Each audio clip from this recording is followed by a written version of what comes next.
Chapitre 3. Orienter son désir à travers les modèles identitaires. Il existe différentes manières de se définir comme gay, bi ou hétéro.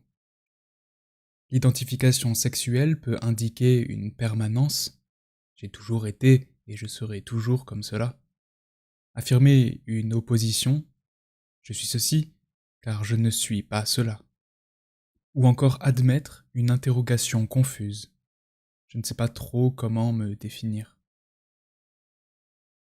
Quelle que soit la manière dont elle s'énonce, l'identité sexuelle est toujours un processus en train de se faire. S'identifier n'a en effet rien d'évident ni d'anodin. C'est une action de soi sur soi, à travers laquelle on donne forme et visibilité à un ensemble d'attirances, d'attachements et de pratiques. On peut alors prendre la notion d'orientation sexuelle au pied de la lettre, comme nous invite à le faire la philosophe lesbienne Sarah Ahmed, pour désigner le processus par lequel les corps s'orientent les uns par rapport aux autres, dans des environnements organisés par des normes et des hiérarchies de sexualité, de genre, de race et de classe. Ce chapitre décrit les usages que des hommes font de l'identité sexuelle pour orienter leur rapport aux images et définir leur rapport aux femmes et aux hommes. Je m'intéresse plus spécifiquement aux usages normatifs de l'identité sexuelle, quand la définition de sa sexualité par rapport à celle des autres prend la forme d'une prétention à la normalité et donc aussi à la supériorité. Le début de cette enquête a coïncidé avec le moment où j'ai commencé à me définir comme PD et bisexuel et à développer une apparence, un style gay. Sans être totalement naïf, j'étais assez enthousiaste vis-à-vis du potentiel subversif des masculinités et des sexualités gays. L'enquête m'a toutefois surtout confronté à des discours conservateurs sur la masculinité de la part des hommes hétéros, mais également des gays et des bisexuels que j'ai rencontrés. Elle m'a ainsi permis de me rendre compte que développer un style masculin gay pouvait m'impliquer dans de nouvelles formes de sexisme et de misogynie. Fruit de cette expérience, ce chapitre se décline en 3 temps. Une critique de l'idée reçue selon laquelle nos goûts pornographiques révéleraient notre identité sexuelle. Une analyse du discours type « Je suis un homme normal parce que je fantasme sur des actes sexuels normaux », très courant parmi les hommes hétéros. Et enfin un décryptage de l'idée, très répandue chez les hommes gays, selon laquelle, étant donné que je fantasme sur des hommes normaux, je suis moi-même normal. Montre-moi comment tu bandes, et je te dirai qui tu es.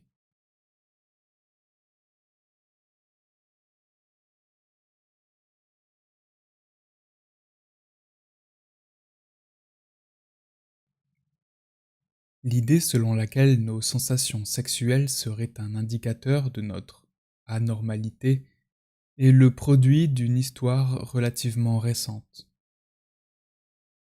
Dans La volonté de savoir, le premier tome de son Histoire de la sexualité, Michel Foucault décrit le glissement sur les 3 derniers siècles, depuis ce qu'il a nommé le dispositif de l'alliance, au sein duquel les personnes sont définies par leur lien de parenté, vers un dispositif de la sexualité, au sein duquel les personnes sont définies par la qualité de leur désir. C'est ainsi que l'autosexualité devient un espace d'identification des individus et d'évaluation de leur normalité. Par ce processus historique, le désir devient à la fois un objet de connaissance, investi par les discours savants de la psychiatrie et de la psychanalyse, et une pratique de connaissance ordinaire de soi. Ce que l'on imagine et ce que l'on ressent lorsqu'on est seul avec soi-même, éventuellement en présence d'images sexuelles, devient un lieu d'identification de sa propre nature et d'évaluation de sa propre normalité. C'est de cette histoire que nous héritons l'idée reçue selon laquelle l'exposition aux images pornographiques aurait le pouvoir de révéler la véritable identité d'un homme. Le plétismographe pénien, dont le discours d'accompagnement aurait pu être Montre-moi comment tu bandes et je te dirai qui tu es, en est une réalisation particulièrement aboutie. En 1947, le psychiatre tchéco-canadien Kurt Freund met au point cet instrument avec l'objectif de distinguer les vrais des faux homosexuels parmi les hommes qui demandent à se faire exempter du service militaire tchécoslovaque au nom de leur orientation sexuelle.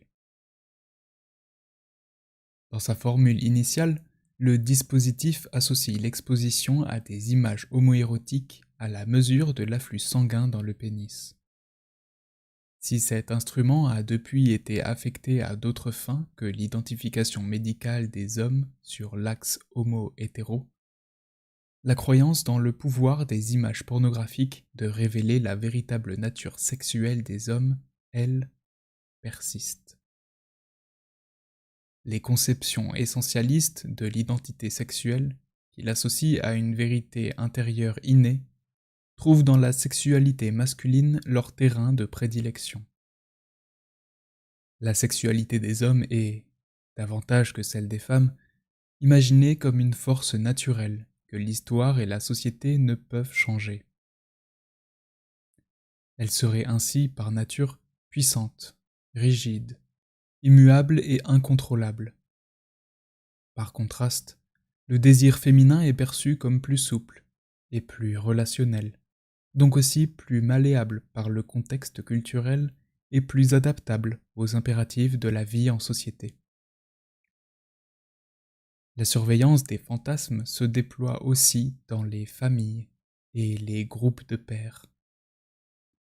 La présence de magazines porno gays dans la chambre de Matteo a par exemple constitué la preuve à partir de laquelle ses parents, issus d'un milieu bourgeois, catholique et conservateur, ont eu la mauvaise surprise de découvrir son homosexualité.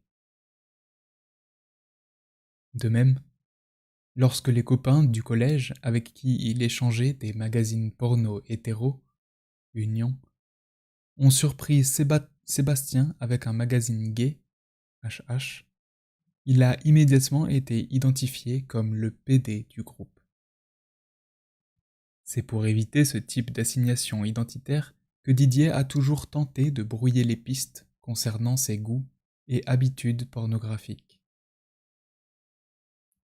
Lorsqu'il commence à télécharger et à archiver dans son disque dur des photos et vidéos pornographiques dans les années 90, il prend soin de mettre un peu de tout, afin que son goût pour le porno gay n'éveille pas les soupçons des amis hétérosexuels avec qui il échange alors des dossiers entiers de photos numérisées.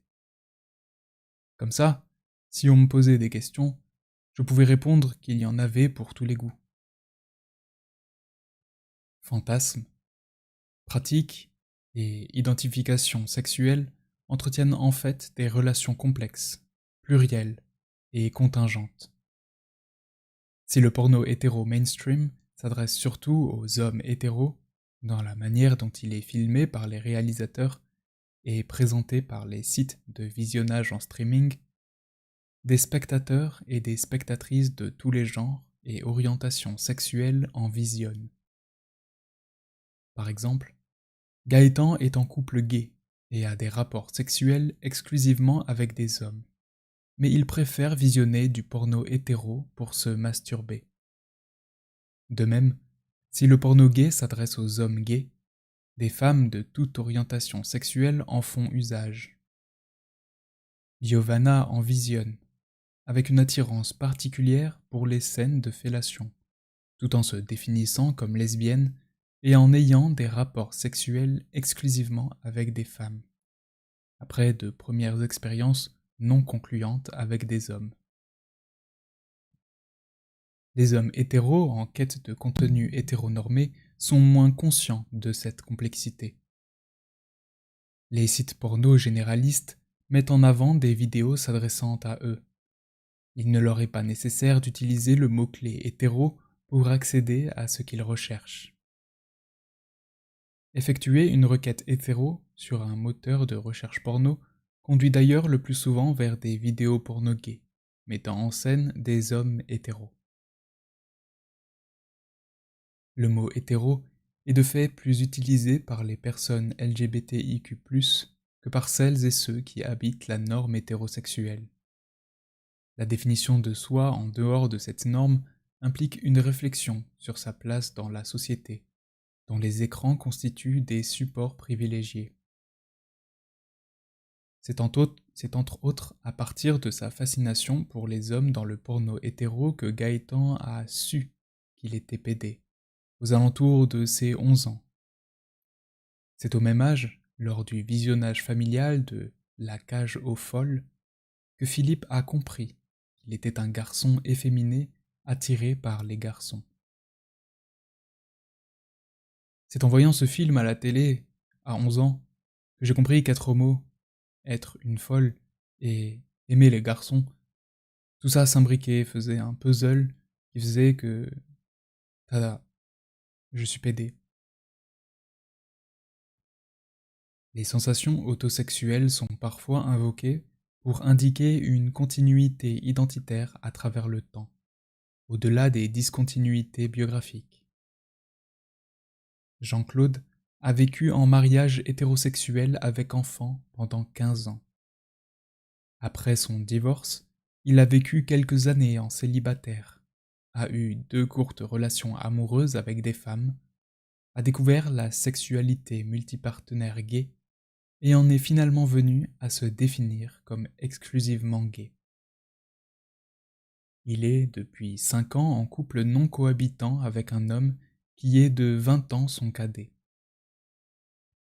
En racontant son histoire, Jean-Claude me parle le moins possible de son sombre passé hétérosexuel, probablement parce qu'il m'identifie comme un jeune homme gay branché, face à qui parler de ses relations hétérosexuelles serait dévalorisant. Son récit insiste sur la continuité. Au fond de lui, il a toujours su qu'il était gay, car il n'a pas d'attirance pour les femmes et qu'il a toujours regardé les mecs, qu'il considère comme ses premières amours. D'ailleurs, dans le porno hétéro, c'est toujours le mec qui le fait bander. L'établissement d'une relation de confiance avec certains interviewés m'a parfois permis d'obtenir des récits plus ouverts à la multiplicité des désirs.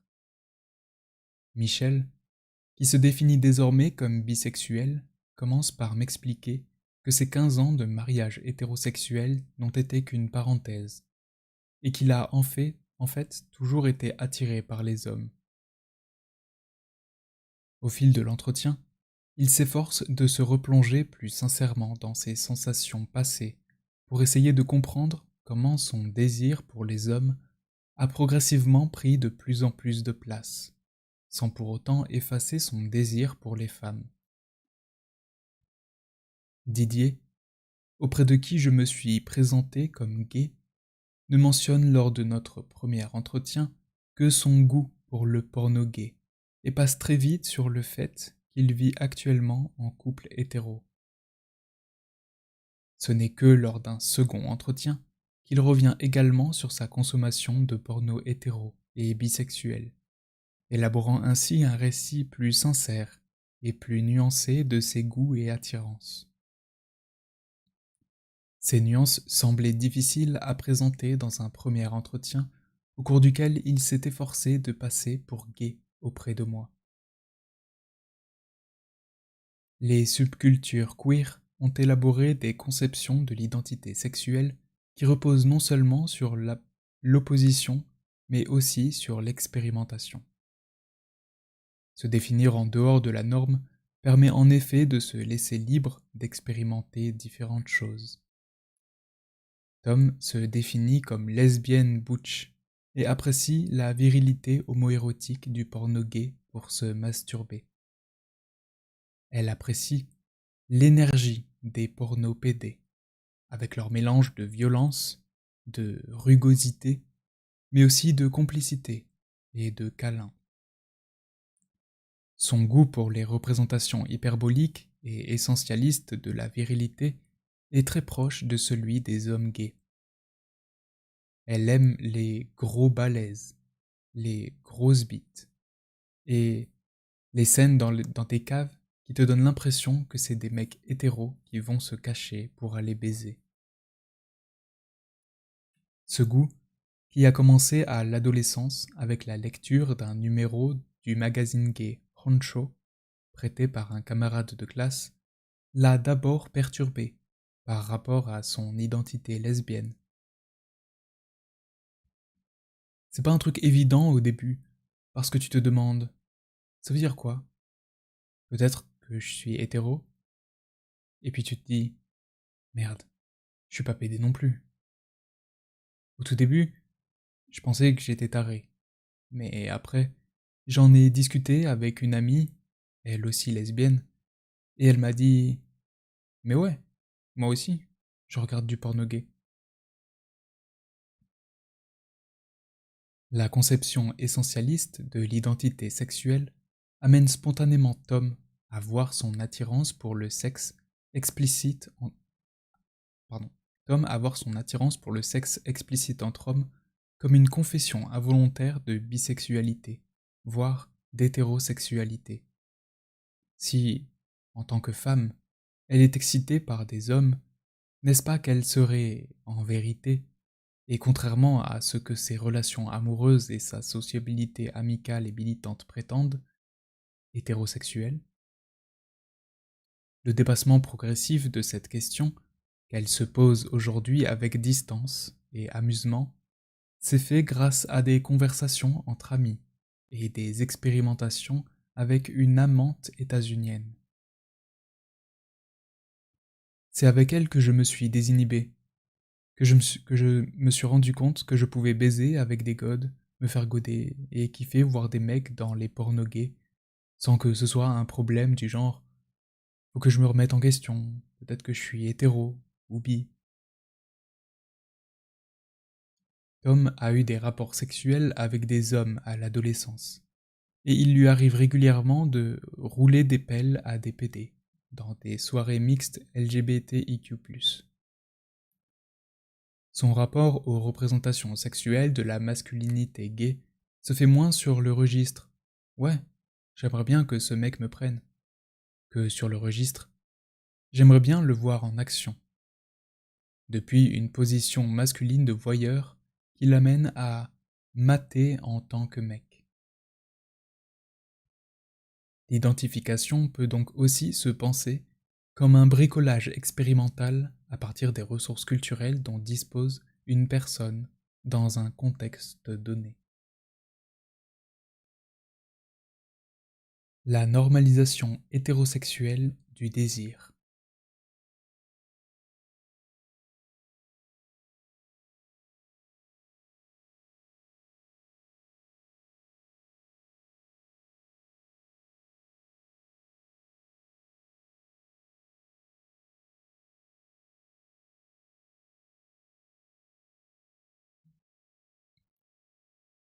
Les hommes hétéros se présentent volontiers comme naturellement attirés par les femmes.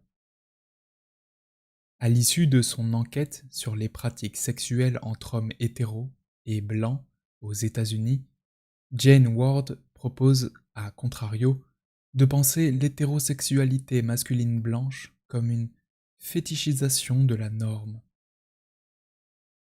Selon cette perspective, l'identification à l'hétérosexualité masculine blanche est une pratique de normalisation de soi, par opposition aux femmes, aux gays et aux noirs. Cette identification opère avant tout sur le registre de l'implicite. Les hommes hétéros blancs ont davantage tendance à se présenter comme normaux que comme spécifiquement hétéros et blancs. Lorsque je leur demande s'il y a des pornographies qu'ils ne visionnent jamais, les hommes hétéro-blancs que j'ai rencontrés répondent par ordre de fréquence gay, trans, BDSM, tordu, bizarre, malsain, uro, scato, zoophile, lesbienne, noire, asiatique, grosse, vieille ou encore poilue.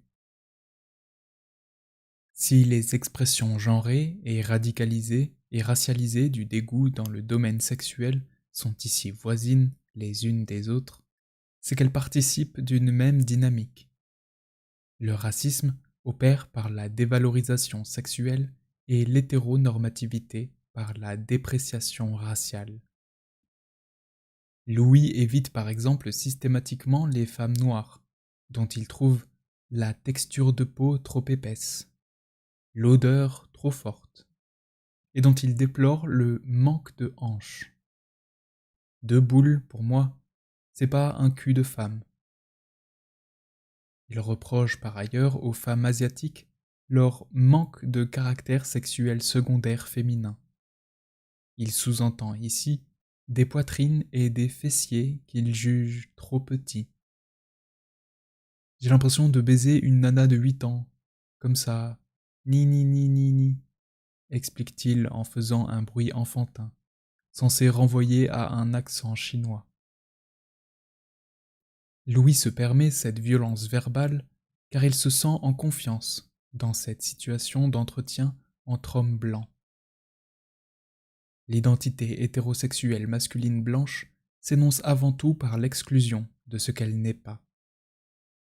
Les catégories de personnes et de pratiques rejetées par Louis ont pour seul point commun de lui permettre de s'approcher du cercle vertueux de la bonne sexualité, par opposition aux mauvaises sexualités, marginalisées, associées au dégoût et à la maladie.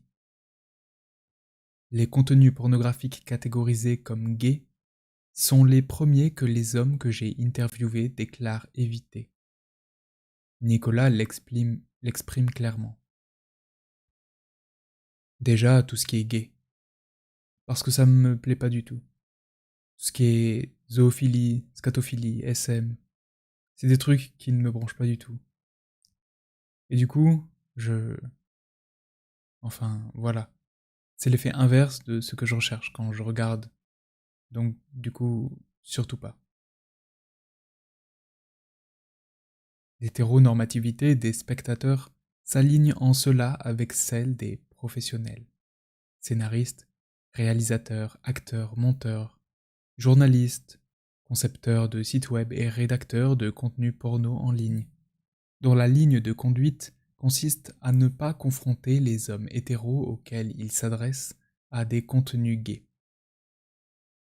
Or, pour qu'un porno soit clairement et immédiatement reçu par les spectateurs et spectatrices comme hétéros, l'absence de rapport sexuel entre hommes ne suffit pas. Il faut également éviter toute situation potentiellement homoérotique, y compris une séquence où un homme se retrouverait seul face caméra, avec une érection. C'est ainsi que les vidéos de masturbation solitaire masculine se retrouvent dans la section gay des sites porno, dans un contexte culturel où cliquer sur cet onglet peut être interprété comme un geste identitaire homosexuel, qui est donc rejeté par nombre de spectateurs. Le spectre de l'homoérotisme ressurgit lorsque j'interroge les hommes hétéros sur les critères du bon acteur, quand la valorisation des attitudes viriles se double d'une conjuration de l'homoérotisme. Afin d'éviter toute lecture homoérotique de ses propos, Julien va jusqu'à affirmer que le physique et le jeu des acteurs n'ont aucune espèce d'importance à ses yeux, parce qu'il ne regarde que les femmes. Être un homme normal, c'est ainsi se tenir à bonne distance sexuelle des autres hommes, y compris dans ses fantasmes masturbatoires. Les récits de navigation pornographique font toutefois état d'attractions perverses pour des corps et des actes bizarres et anormaux. L'idée selon laquelle c'est pas bien, mais ça m'excite, pour reprendre les mots de Louis, revient souvent dans les entretiens. Ce dernier apprécie par exemple les scènes uro, où les partenaires surinent dessus. La normalisation de ce désir, qui peut facilement être jugé anormal, passe alors par la hiérarchisation des sexes. Louis n'apprécie en effet cette pratique que lorsque c'est un homme qui urine sur une femme. La normalisation passe ensuite par la hiérarchie des pratiques sexuelles. Louis se distingue vivement de ceux qui érotisent les excréments qui, eux, ont clairement un problème. Dans un contexte d'individualisation des normes sexuelles, la frontière séparant le bon du mauvais, le normal de l'anormal et le sain du malsain n'est plus donnée à l'avance par une seule institution, l'Église, la médecine, etc., et doit alors faire l'objet d'une élaboration réflexive par les individus. Cela engendre une incertitude que Louis s'efforce de maîtriser en posant pour évidentes les questions séparées des trucs tordus et des trucs normaux. Pris dans une logique de surenchère rhétorique, il n'hésite pas à se déclarer naturellement attiré par les pratiques naturelles. L'invocation à outrance du naturel relève d'un effort désespéré pour ancrer sur un socle stable la prétention à la normalité. L'expérience pratique de la navigation pornographique en ligne confronte à des interrogations identitaires. Si Louis se veut en contrôle de la situation, à la fois des corps féminins fantasmés et de son corps masculin en action, il raconte aussi des expériences pornographiques déstabilisantes et se montre alors moins sûr de sa prétendue normalité. C'est par exemple le cas lorsque la domination masculine et la soumission féminine deviennent trop violentes pour qu'il puisse les juger moralement acceptables. Ces images extrêmes provoquent chez Louis des sentiments mêlés de plaisir, de dégoût, de honte et de colère, au point qu'il en vient, pour un court moment, à interroger son identification à la masculinité, avant de finalement verser dans un long monologue masculiniste, retranscrit dans le chapitre 4. L'errance dans les méandres des pornographies en ligne peut ainsi plonger dans la confusion identitaire des hommes hétéros en apparence tout à fait sûrs de leur normalité. Afin d'éviter tout moment de vulnérabilité pendant l'entretien, Julien étale ses connaissances sexuelles tout en résistant à mes questions sur ses propres fantasmes masturbatoires. Puisqu'il a travaillé dans un sex shop pour payer une partie de ses études, il affirme avoir déjà tout vu et tout entendu. Plus rien ne l'impressionne. Il est invulnérable et immunisé. Même les pornos les plus bizarres, tels que le BDSM crade ou le scato, ne l'affectent plus. Je m'en fous. Je peux même manger devant, se vante-t-il. À la figure d'un spectateur passif qui se laisserait piéger par ses émotions, Julien oppose l'idéal d'un spectateur en contrôle de son propre corps et de ses sensations. L'autocensure émotionnelle est alors le prix à payer en vue de la reproduction de la fiction masculine de l'autocontrôle. L'hétérosexualité masculine ne s'affirme bien sûr pas toujours de manière aussi défensive. Quand Pierre comprend en cours d'entretien que je suis gay, il se montre plus réflexif par rapport au blocage des hommes hétéros. Il raconte sa surprise de tomber par mégarde sur une vidéo présentant une femme trans qu'il avait imaginée cisgenre et dont il parle au masculin. C'est étrange, parce que d'un coup tu fais «Ah, il a une bite!» Surtout quand c'est la première fois que tu vois ça. D'un côté, Pierre réagit de manière défensive, en tenant un discours cis-sexiste, et réaffirme la binarité homme-femme. Non, un cul de mec et un cul de nana, c'est pas pareil. D'un autre côté, cette rencontre numérique inattendue suscite un début d'interrogation sur les normes de genre. On aurait vraiment dit une fille, vraiment, vraiment, avec un visage très doux. En tant qu'animateur d'un forum de passionnés de porno, Pierre s'est rendu compte que beaucoup d'hommes cis-hétéros sont attirés par des femmes trans, mais que peu l'admettent en public car ils souhaitent protéger leur réputation. Par ailleurs, dans le cadre d'un petit boulot de rédacteur de contenu pour un site francophone de diffusion de vidéos, Pierre écrit des synopsis à propos de tous les types de porno, y compris gays. Ce travail qui consiste à appâter les internautes avec des mots bien sentis l'amène à se familiariser avec des mondes sexuels marginalisés. Il relie cette expérience de travail à sa tolérance sexuelle. Deux mecs qui s'embrassent ou qui se branlent, ça me choque pas. C'est une sexualité, chacun la sienne. Tout en soulignant qu'il est gay-friendly, Pierre prend toutefois le fait qu'il n'est pas excité par le porno gay pour preuve qu'il est bien 100% hétéro. Vincent distingue quant à lui les plaisirs passagers qui le traversent lorsqu'il est face à des pornographies bisexuelles et transsexuelles et les sensations plus réelles qu'il éprouve face au porno hétéro-conventionnel.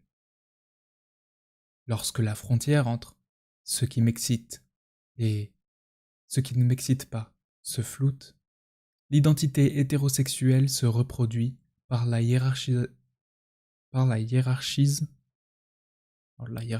je pense, des sensations. Si j'ai regardé 10 000 films pornographiques, j'ai peut-être dû regarder une vingtaine ou une trentaine de fois des films faisant intervenir des hommes bisexuels avec des femmes ou des transsexuels. Ouais, ça m'est arrivé.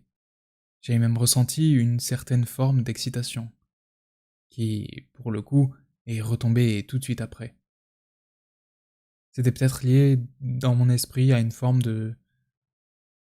ouais, d'excitation de la chair. C'est comme ça que je dirais. Mais j'ai pas une attirance naturelle, comme ça, pour les hommes. La question a été résolue assez facilement. Mais, par contre, c'est pas quelque chose que j'exclus en termes d'excitation sexuelle, purement sexuelle.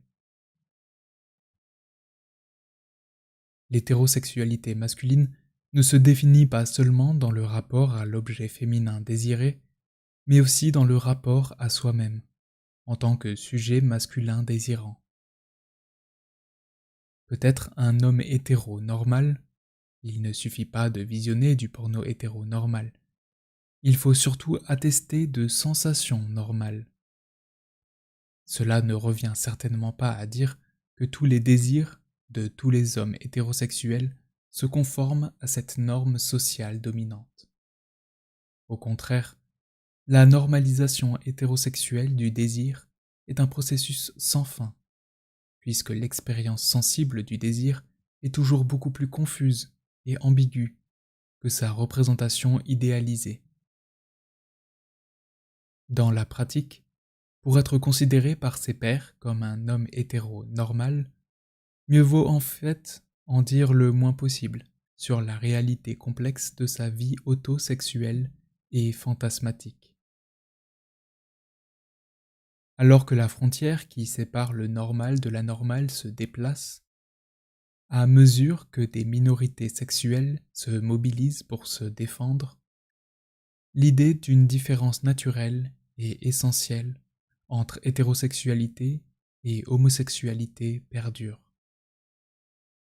sans avoir perdu son pouvoir de blesser et de tuer. L'idée selon laquelle l'homosexualité serait une perversion à éradiquer ou à soigner est aujourd'hui résiduelle dans la société française. Le discours hégémonique est désormais davantage celui qui présente l'homosexualité comme un fait de nature intangible et universelle, que tout État avancé devrait protéger et que tout bon citoyen devrait tolérer. La force de ce nouveau discours essentialiste est de permettre à la fois aux minorités sexuelles d'affirmer le caractère naturel de leur existence, en espérant ainsi se prémunir de la violence, et, en même temps, aux hétéros de pouvoir tolérer les gays à la marge, tout en préservant l'organisation hétérosexuelle de leur vie privée comme de la vie publique. Dans ce nouveau contexte, la gay friendliness, dire qu'on aime les gays tout en restant attaché à la norme hétérosexuelle, peut devenir une ressource pour les hétéros des classes supérieures blanches occidentales qui cherchent à se distinguer de l'homophobie supposée des jeunes de banlieue, comme nous le verrons dans le chapitre 4.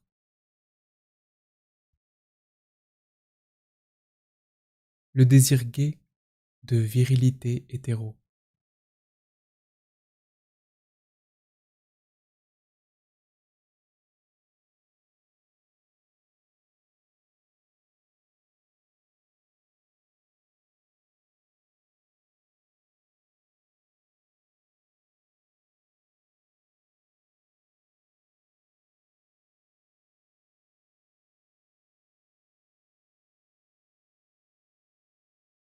Tandis que les fantasmes hétérosexuels masculins recueillis au cours de cette enquête se focalisent le plus souvent sur la disponibilité féminine, les fantasmes gays tournent eux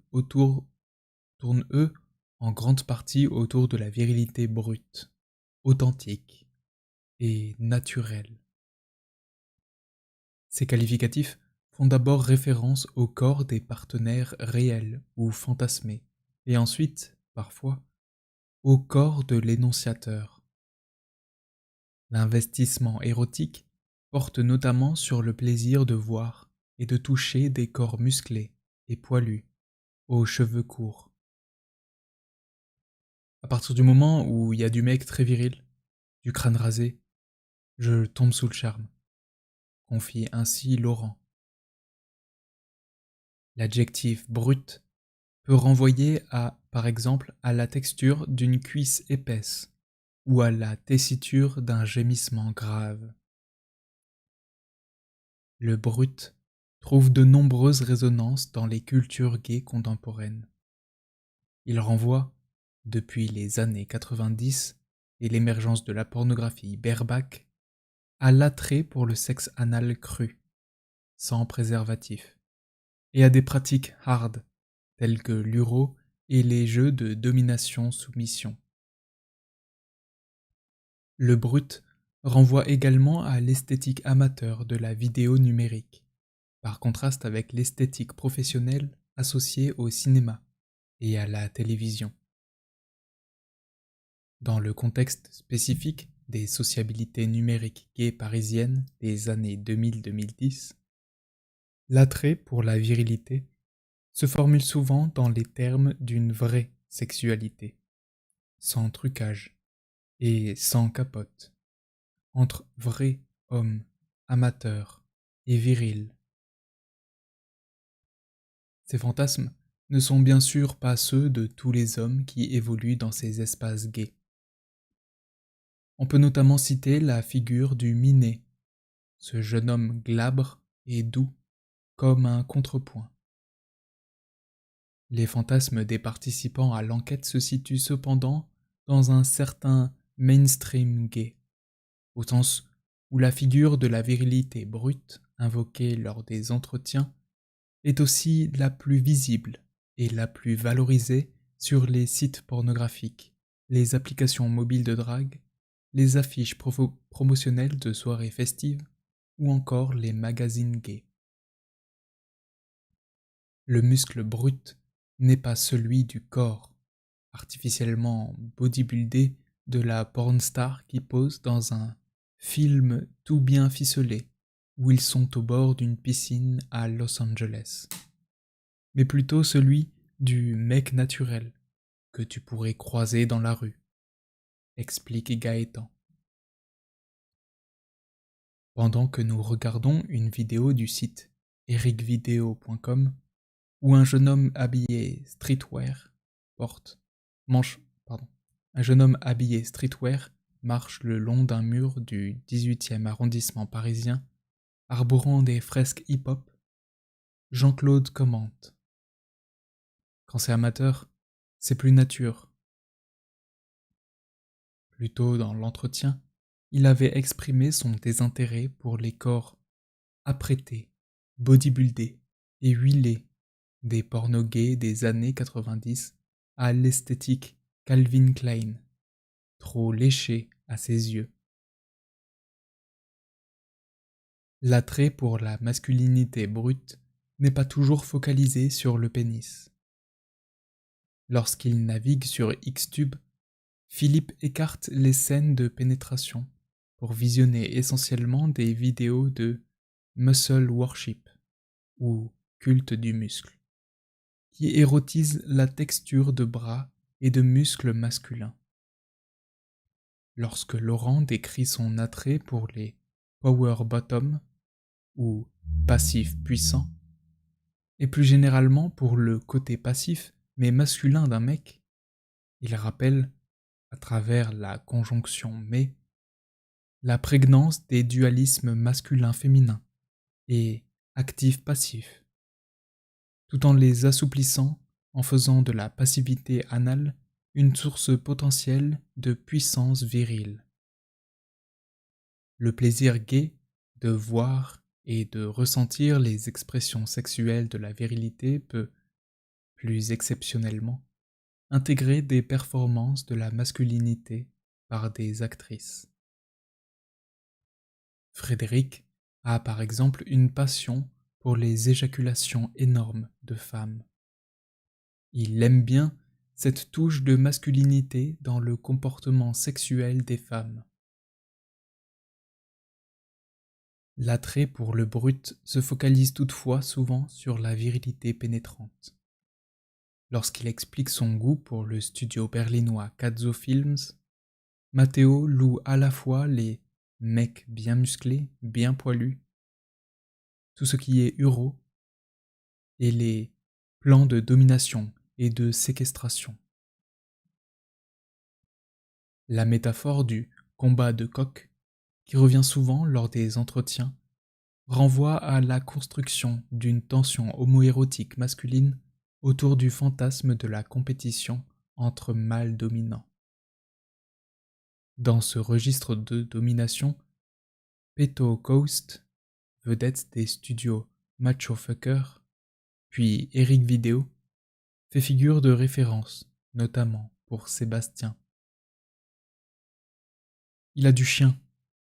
C'est pas un beau gosse dans le sens podium ou mannequin, mais il pue le sexe, même quand tu le vois habillé. Le physique du passif m'importe assez peu, parce que c'est sur Peto Coast que mon attention va se focaliser. Il a une façon de baiser qui est assez dominatrice, assez virile, et qui est super tripante. Je parle même pas de la taille de sa queue. Je trouve que c'est presque un peu trop d'ailleurs. Mais ouais, c'est sa façon de bouger, sa façon de tenir la tête du mec quand il suce. La valorisation de la virilité s'associe souvent au rejet de l'efféminement, tel que l'exprime par exemple Matteo. Matteo. Si, moi j'aime un homme. J'aime un homme.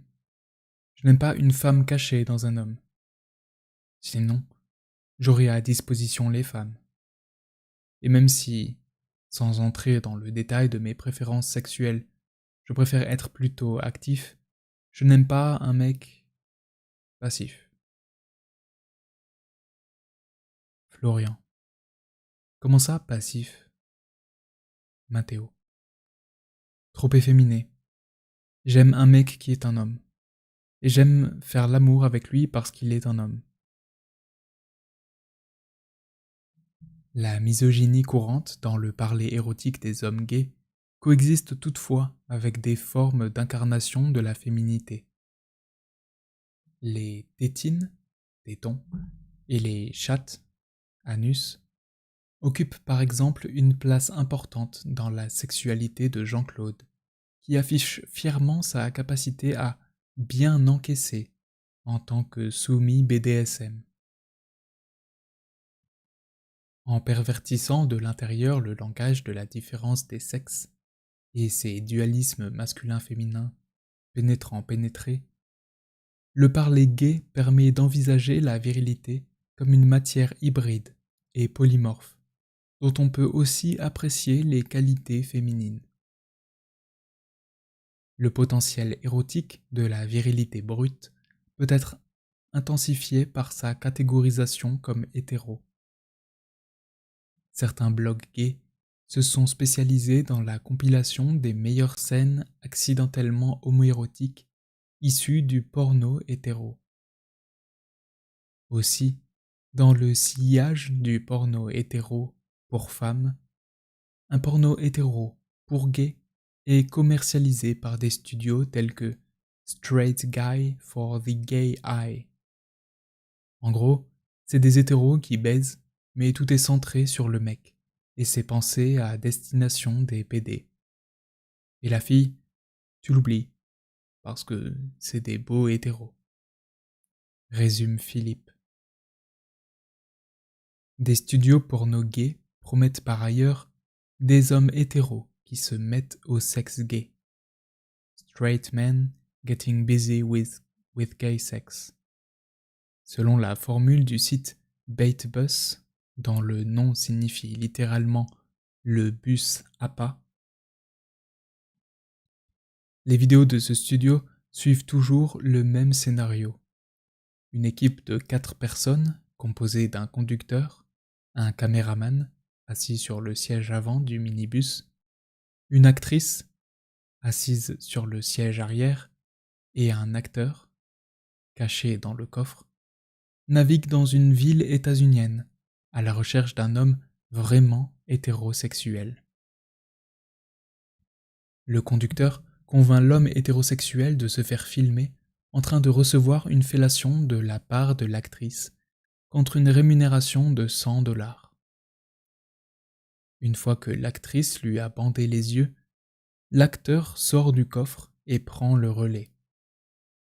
L'homme hétérosexuel se rend alors compte de la supercherie, proteste, tient des propos homophobes, puis accepte finalement de sodomiser l'acteur contre un doublement de sa rémunération. Comme le formule Laurent, c'est l'histoire du vrai mec qui va niquer la petite tapette. Sa virilité, tu n'y touches pas. D'un point de vue gay, les mots hétérosexuel et bisexuel peuvent être porteurs d'une même promesse érotique de virilité. Laurent ajoute: la bisexualité est pour moi encore plus excitante que l'homosexualité. Je suis vraiment encore plus excité à savoir que je vais rencontrer un bi, ou que le mec sur une vidéo est bi, que s'il est homo. C'est la dominance, la virilité. Je me suis toujours plu à baiser avec des mecs virils ou masculins. Ça, c'est un gros fantasme. La mise en scène de la virilité hétéro doit être suffisamment crédible pour être excitante. Sébastien ne parvient pas à se laisser persuader que les scénarios de Baitbus, même si prendre le premier kidam plutôt bien foutu et le pervertir, c'est a priori vraiment le trip qui le fait kiffer, il n'arrive pas à y croire, au point de trouver cela ridicule, car c'est mal joué, et que les personnages soi-disant hétéros sont joués par des acteurs qu'il a déjà vus tourner pour d'autres studios gays. Chez les spectateurs qui apprécient ce studio, la frontière qui sépare la crédulité de l'incrédulité est sujette à de constantes renégociations. D'un côté, Frédéric affirme que les vidéos de Paintbus sont de gros mensonges, car tu vois 50 fois le même acteur avoir sa première fois avec un autre mec. De l'autre, il aime à penser qu'il y a du vrai dans l'hétérosexualité de ces acteurs, dans la manière dont ils se montrent attirés par l'actrice.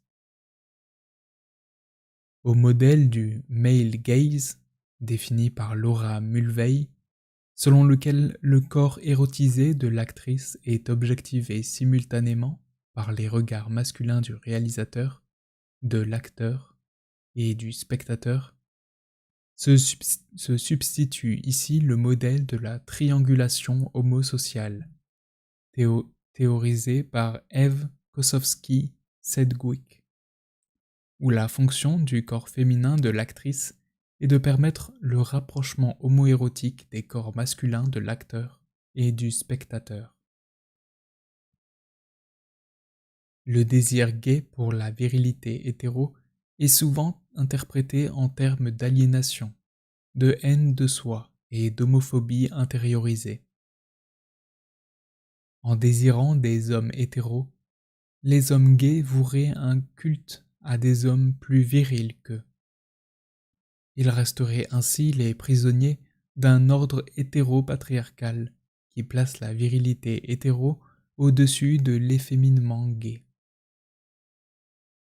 La réponse serait alors la fierté gay, qui ouvre à la possibilité de s'aimer soi-même. Ce que cette interprétation en termes de haine de soi oublie, c'est que le détournement des représentations hétérosexuelles est au cœur même du fonctionnement des cultures gays. Personnellement, je trouve intéressante l'idée que les gays, en tant que groupe dominé, objectifient sexuellement les hommes hétéros en tant que groupe dominant. Dire que la virilité hétéro est plus naturelle, c'est certes lui prêter une valeur érotique, mais c'est aussi la renvoyer à l'état de nature. Le désir gay pour la virilité hétéro peut alors tout à fait coexister avec le mépris gay pour le côté basique des hommes hétéros que leur attribue par exemple Andro, et notamment pour leur manque de sensibilité. Selon cette lecture optimiste, traiter la virilité avec irrévérence, comme un jeu, une mise en scène et une mascarade, permettrait de subvertir avec joie et ironie la domination hétéro-patriarcale. Le rapport conservateur au genre et à la masculinité des hommes gays avec lesquels j'ai échangé dans le cadre de cette enquête m'amène toutefois à en faire une lecture plus critique. Les hommes gays qui désirent la virilité hétéro peuvent se montrer tout à fait solidaires des hommes hétéros face aux critiques féministes.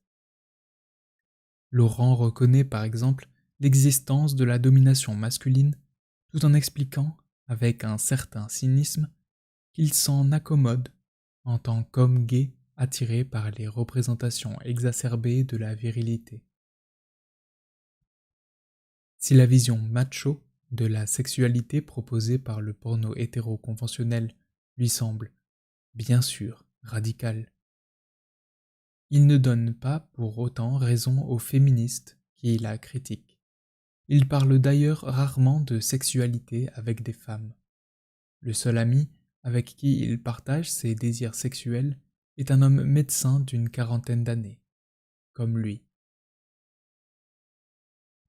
Laurent. Qu'il y ait cette vision, on va dire, très machiste de la vidéo, moi, ça m'arrange. C'est ce qui m'excite. Heureusement, il y a cette vision dominant-dominé et mâle-femelle. Dans le cinéma hétéro, ça m'arrange parce que ça m'excite. Est-ce que vraiment les femmes ont besoin de critiquer ce genre de truc, alors qu'elles ont une politique débridée de l'achat de gadgets sexuels de plus en plus courante? Florian. Et est-ce que ça t'arrive de discuter avec des femmes qui consomment du porno? Laurent. Non. J'ai déjà très très peu d'amis femmes. Et on n'a jamais, jamais, jamais parlé de porno. On est allé jusqu'à parler des stripteaseurs que pas mal de filles louent pour des anniversaires ou des trucs comme ça. Mais ça s'est limité à ça. Parce que, autour de nous, les amies femmes sont d'un certain milieu. Elles ne parlent pas ouvertement de ce genre de choses.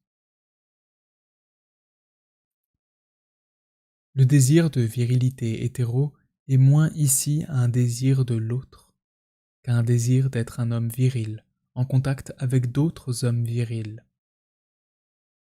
Dans cette configuration du désir, la solidarité érotique avec les hommes hétéros n'est pas incompatible avec la fierté gay. Le désir gay pour la virilité hétéro peut se couler dans un sentiment de complicité masculine retrouvée au-delà du clivage hétéro-homo. C'est ainsi que l'expression de ce désir peut prendre une tournure explicitement masculiniste sous la plume du journaliste et militant gay Didier Lestrade. Le porno hétéro rapproche des hommes qui étaient éloignés les uns des autres. On est de plus en plus de gays à être énormément à l'aise avec les hétéros, parce qu'ils comprennent qu'au-delà de l'orientation sexuelle, on a la même bite, et ce qui était vu comme hétéronormatif ou impérialiste machiste, en fait, on s'en fout. On a le besoin de jouir, et il est le même. Et si ça vous pose un problème, get the fuck out. On est des dudes.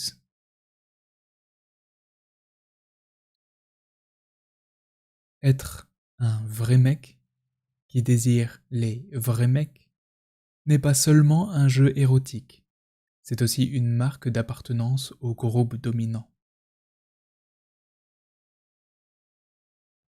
On peut désigner par le concept d'homonormativité cette forme spécifiquement gay d'attachement au binarisme hiérarchique masculin-féminin. Entre hommes gays, ce sens commun homonormatif peut s'établir par le recours à la blague potache. Un homme doit être masculin et viril. C'est ce qui nous intéresse, nous, les homos, affirme Didier. Sinon, autant être avec une femme, surenchérit Pascal. À travers ces phrases, en apparence banales, la bonne homosexualité devient celle des vrais hommes. Le masculin et le féminin sont alors envisagés comme deux mondes clairement séparés et hiérarchisés. Matteo a grandi dans une famille de la bourgeoisie milanaise catholique et de droite, au sein de laquelle régnait une idée de la masculinité claire, nette, définie, sans autre choix. Il porte un regard critique sur cette éducation rigide qui l'a amené, lors de son entrée dans la sexualité gay à l'âge de 17 ans, à être dérangé, voire à détester les hommes efféminés. Il insiste sur le fait que la découverte de la politique gay à la vingtaine lui a ensuite permis de comprendre que les manifestations un peu exagérées d'une certaine féminité peuvent être un moyen de revendication. Cependant, ce n'est pas le type d'homme qui l'attire, et Matteo revendique le statut d'homosexuel normal. Il oppose les homosexuels normaux qui, comme lui, seraient d'abord et avant tout des hommes et, par accident, homosexuels, aux queers qui se maquillent, qu'il croise dans le quartier du Marais ou sur les applications de drague, sans pour autant entrer en interaction avec eux. Tout en se revendiquant comme l'héritier des luttes de libération gay, Matteo reconduit ici l'opposition entre les vrais mecs et les folles.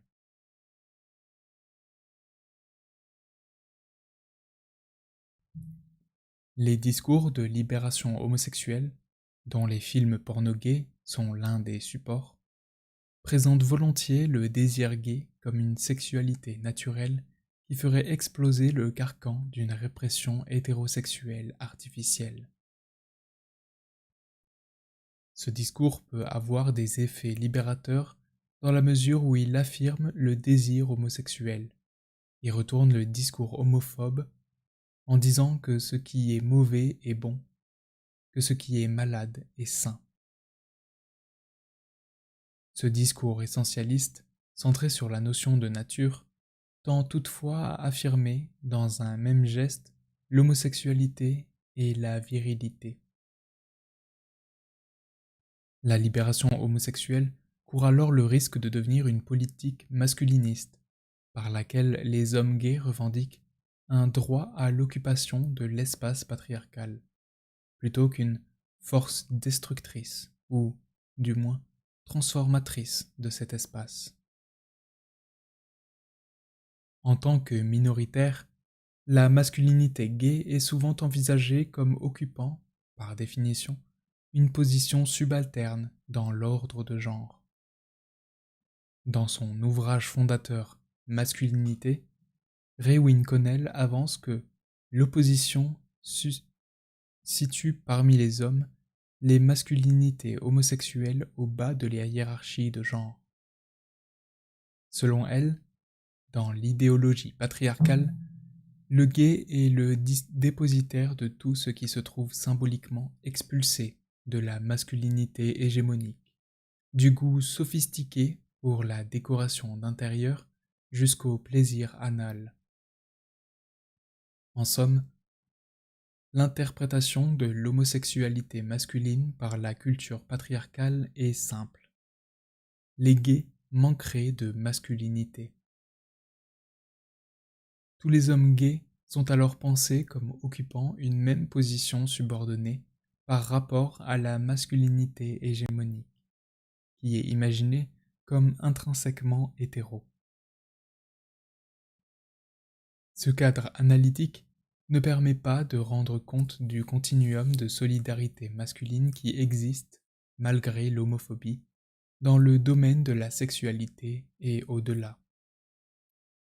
Par contraste avec Connell, Demetrakis Demetriou propose de penser la masculinité hégémonique non pas comme un ensemble prédéfini de pratiques masculines forcément hétéro, mais plutôt comme un processus de coalition entre différentes pratiques de la masculinité, différentes et néanmoins animées par un même désir de conserver la domination masculine.